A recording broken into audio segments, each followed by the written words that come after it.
Well, this is my new friend, Seamus, and he's pretty much kind of like a psychiatric service dog for Penelope Ann. Penelope Ann has severe separation anxiety. She's 12 years old, and for 11 years she's never had to be alone, ever. She's always at least had dogs in the house with her. And she has a bad toenail, so she's looking at... Anyway, we moved into the apartment, and it was just me and her, and anytime I'd leave her alone, she would bark, pace, howl, pant, search for me in the apartment, bark at the door, non-stop while I was gone. And then until she was, and when I got home, by the time I got home, she'd be in a complete and absolute frothing frenzy. I mean, it was just really heartbreaking to see. And I found out what was going on because I videotaped it using my webcam. And I did fix it with some behavioral modification, desensitization, and counter conditioning. Read up on it, and we had a system going, and it was working. At one point, my mom's dog Gretchen was staying with me while I did her physical therapy, and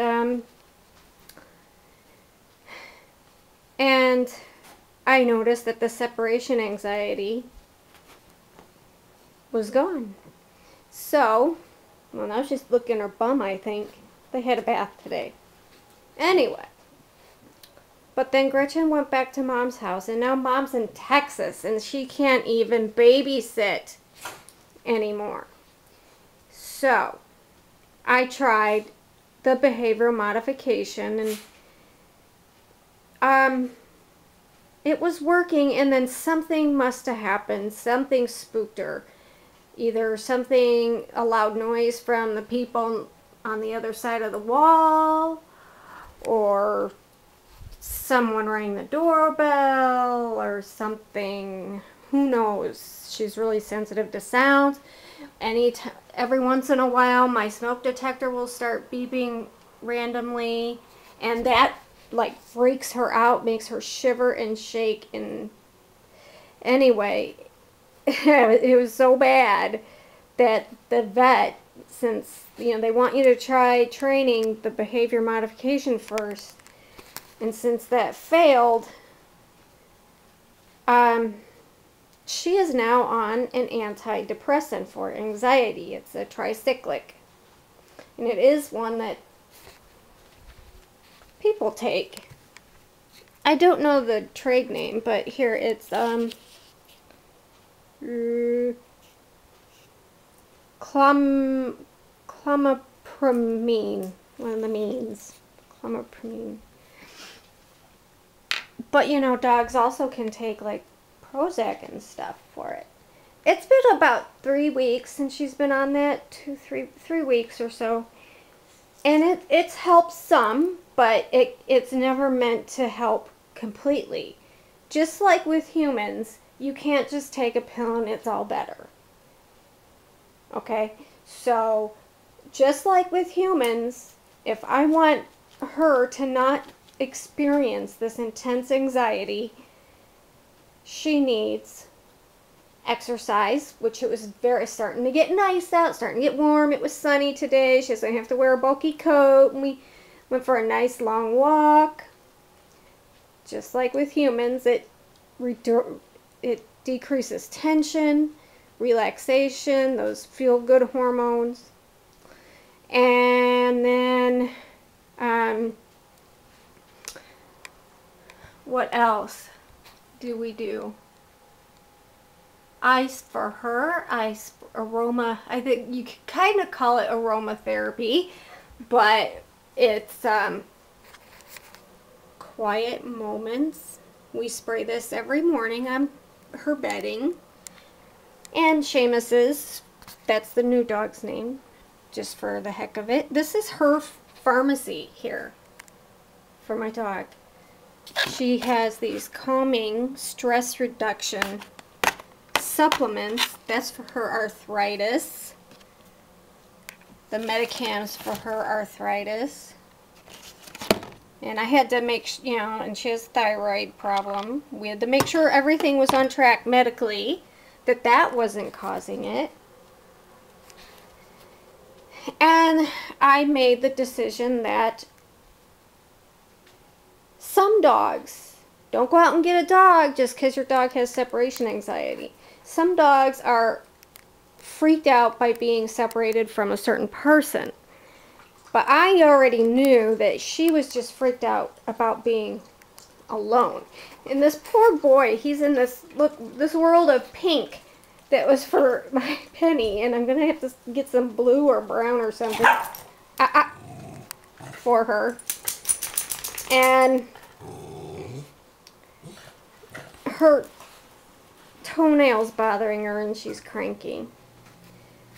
And it's so sad that I show you this video. They get along. They actually get along really, really, really, really, really, really well. And in fact, well, anyway, I look for a very specific and temperament, and because I work with dogs, I knew what I wanted, and that was an example of what I wanted. I wanted, if she got cranky, because she is 12 now, I wanted a dog that would just turn around and walk away. He's 4.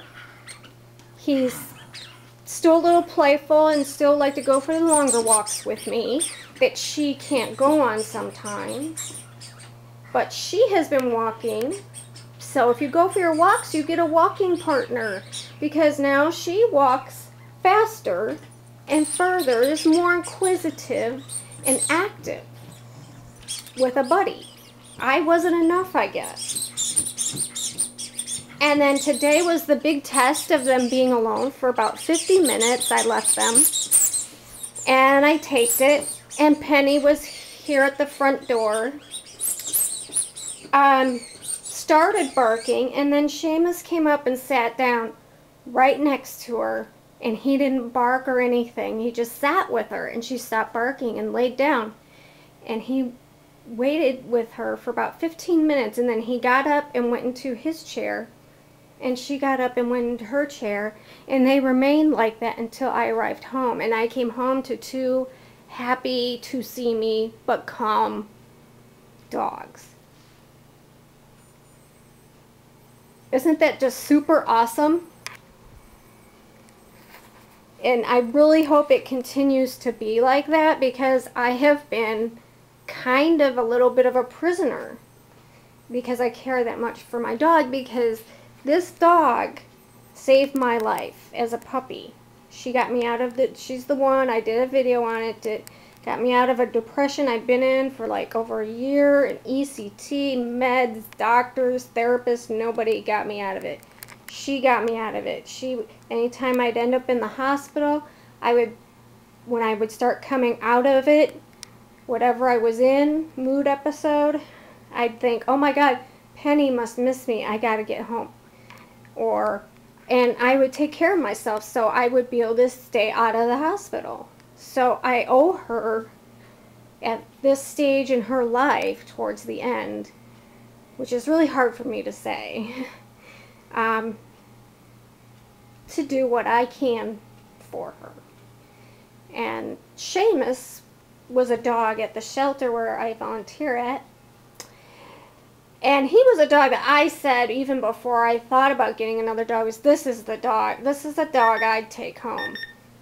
So, anyway, he's our new friend. He's a real sweetheart. He's a real gentle, calm guy.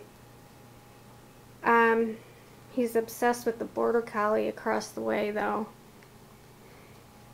But he's just you know, respects her wishes and is her buddy when she needs one. So even dogs sometimes need psych help. Bye.